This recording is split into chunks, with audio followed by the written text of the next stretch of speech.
Halo, selamat pagi semua kesayangan Tuhan. Selamat pagi dari sini. Semoga semua kalian dalam keadaan sehat walafiat. Kita hari ini mau lanjutkan sama-sama membaca dalam kitab Yohanes pasal yang ke-13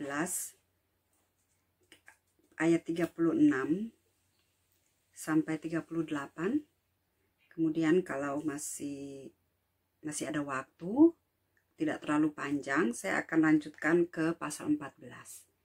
Oke, mari kita doa sama-sama.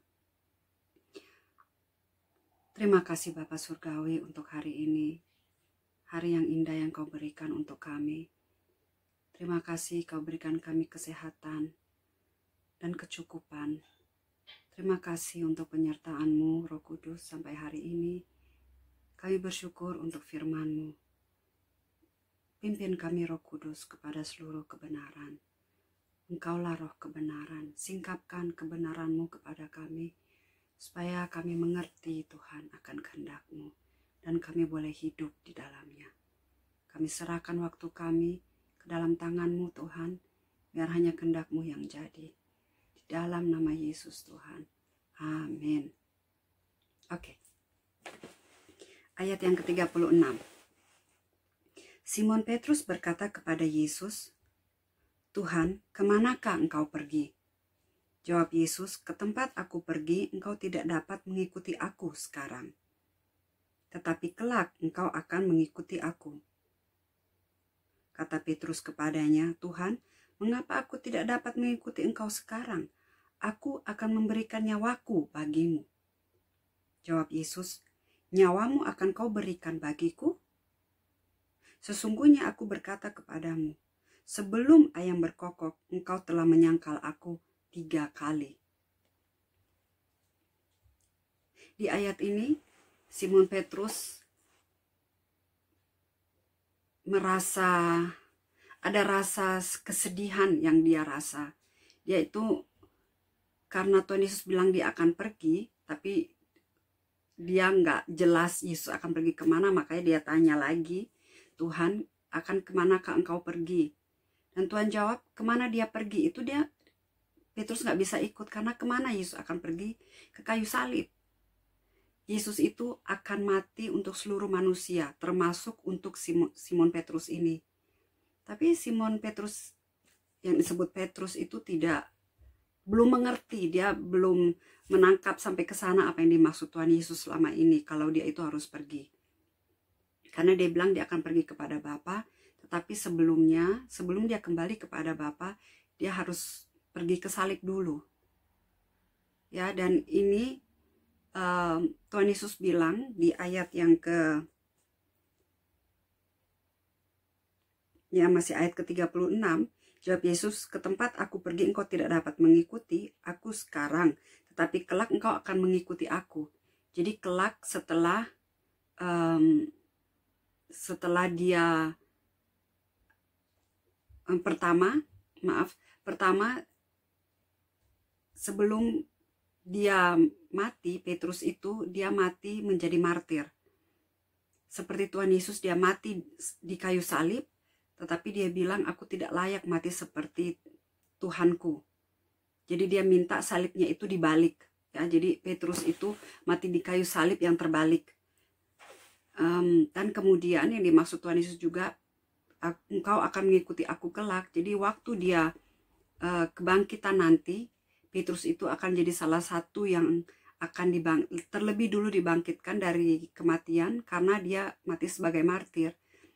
Dan dia akan mengikuti Yesus ke rumah Bapa. Ya, jadi ada 2 hal yang dimaksud Yesus di sini. Pertama, Petrus akan ikut Yesus ke kayu salib, seperti Yesus mati di kayu salib. Dan kedua, akan mengikuti Yesus ke rumah Bapanya. Ya, oke. Terus ayat yang ke-37, Petrus itu karena saking menggebu-gebunya cintanya untuk Tuhan Yesus, dia rasa dia nggak bisa terpisah dari Yesus. Dia sampai bilang, "Tuhan, aku rela mati, menyerahkan nyawaku untukmu." Tapi Tuhan Yesus itu nggak mau Petrus itu mengandalkan cintanya, kekuatan manusianya itu untuk mengasihi Yesus. Karena sebenarnya dalam hal ini yang perlu menyerahkan nyawanya adalah Yesus untuk Petrus. Karena kalau Tuhan Yesus tidak menyerahkan nyawanya untuk Petrus, maka kematian Petrus pun untuk Tuhan Yesus adalah sia-sia. Ya, jadi yang penting untuk Tuhan Yesus adalah dia mau menyerahkan nyawanya untuk Petrus dan untuk semua manusia di masa lampau dan di masa yang akan datang sampai akhir zaman. Tuhan Yesus telah menyerahkan nyawanya untuk setiap umat manusia, tidak terkecuali. Dan penebusannya ini berlaku dengan syarat barang siapa yang mau percaya. Jadi di sini ayat yang ke-38, Tuhan Yesus itu bukannya tidak menghargai cintanya Yesus untuk dia, tetapi Yesus melihat bahwa dengan kekuatannya sendiri Petrus itu tidak sanggup mencintai Yesus. Makanya Tuhan Yesus itu bilang, sebelum air berkokok, kamu telah menyangkal aku 3 kali. Karena Tuhan Yesus tahu sampai di mana kekuatan Petrus mencintai Yesus. Begitu Petrus melihat bahwa Tuhan Yesus ditangkap, dia merasa takut juga akan kehilangan nyawanya. Makanya dia menyangkal. Ya, jadi dan Tuhan Yesus tahu bagaimana seseorang yang mencintai, kalian juga tahu ya gimana kalau kita mengasihi orang tua kita. Kemudian kita mengecewakan mereka, rasanya kan hati tuh hancur gitu. Kayaknya, aduh kenapa ya aku mengecewakan orang tuaku, padahal mereka itu mencintai aku, mencukupi segala kebutuhanku, membayar sekolahku, kuliahku begitu mahal. Tetapi akhirnya aku gagal, aku nggak lulus. Jadi rasanya kan hati tuh, aduh, kecewa gitu sama diri sendiri. Karena nggak sanggup melakukan seperti yang kita mau. Nah, Tuhan Yesus itu tahu akan cintanya cintanya Petrus terhadap Yesus. Tetapi Tuhan Yesus tidak mau dia itu mengandalkan cintanya sendiri kepada Yesus. Tetapi Tuhan Yesus itu mau Petrus mengandalkan cintanya Yesus terhadap dia. Karena cintanya Yesus itu lebih kuat dari maut.